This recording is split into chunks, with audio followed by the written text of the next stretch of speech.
it's extremely hard to challenge those post-racial people because it's about, I feel like it's very much about control of discourse. So there's this really paternalist attitude.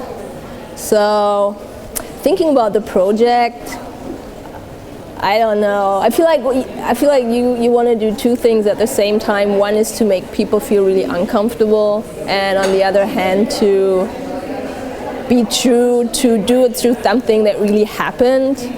And I don't know if I can trust in the power of history in that sense. I'm very cynical, really, with regard to this. I lived in the Netherlands for 6 years after I came from Germany, which was in some ways pleasant because people are much more polite. They don't tell you immediately what they think, which is good, because once they do, you realize they think pretty much the same thing that Germans do.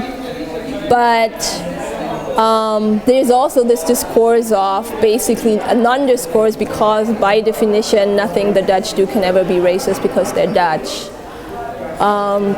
And I find it almost impossible to penetrate this attitude because it's so much built around this discourse of politeness that asks you to challenge everything within the limits of the discourse, which puts you in a lose-lose situation anyways.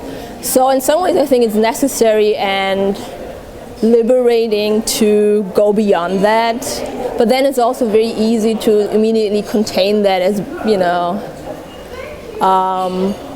people being incapable of expressing themselves within a civilized discourse of, be it Dutchness or Norwegianness. And one point would be to say whatever, I don't care, which I think is probably the best thing. To me, the most potential has, and that's what I worked on, was to try to make connections across racialized communities or marginalized communities, and to forget about the liberal center.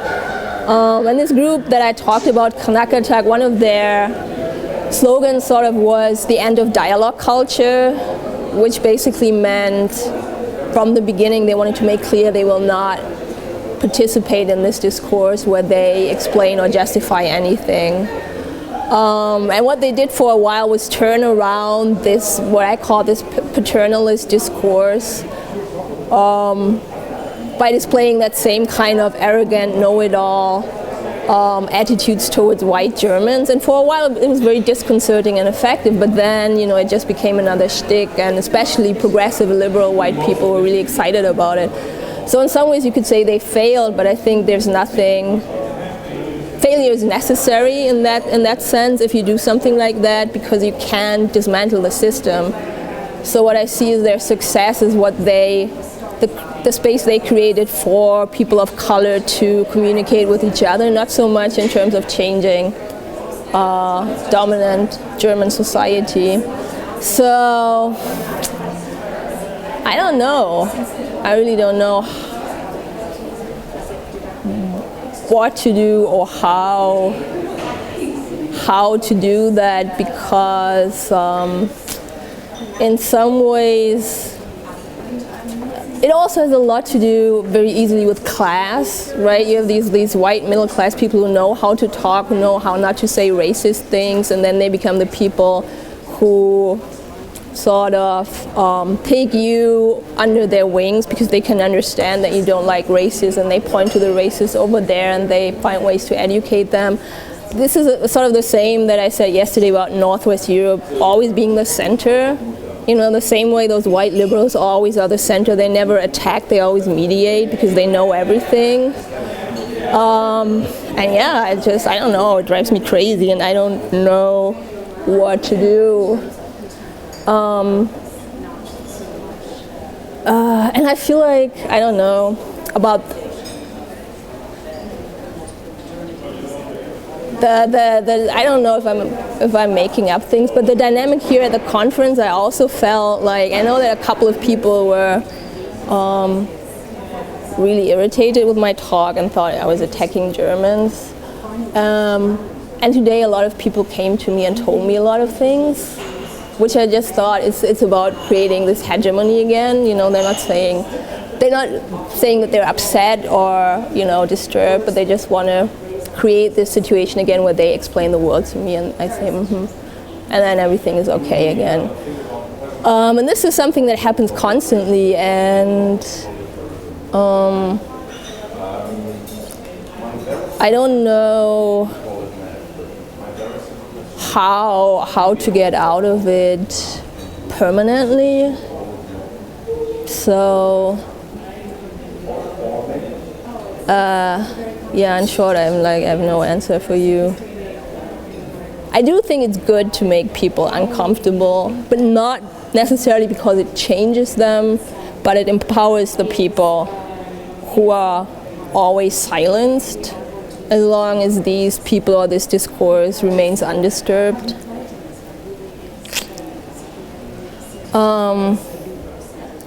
Yeah, and as I said, and then when I moved to the Netherlands in the mid-90s, there was already a decade of protest against this whole Zwarte Piet thing, and it's still ongoing now 15 years later. So there is a slow change, but it's such a long and exhausting process.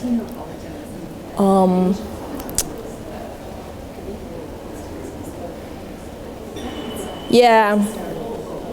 I don't know, so what I'm interested in right now is a little bit I'm more interested in ways to view all the activism that is going on and that never seems to really fundamentally change anything in the way race is debated in Europe as something other than failure, because I think it's not. But at the same time, I'm a little pessimistic about, I feel like the discourse in Europe has become more savvy in containing attempts to talk about race, not at all in being more open. And it even gets worse with this very, very convenient division into the US as the bad guy, and Europe as representing everything that is good about Western civilization and having learned from the colonial past, and you have this whole discourse around for example, what happened in Tunisia, Egypt, Libya. Europe has a much stronger economic interest than the US has, and Europe was much more concerned with keeping the power intact, but this is something that,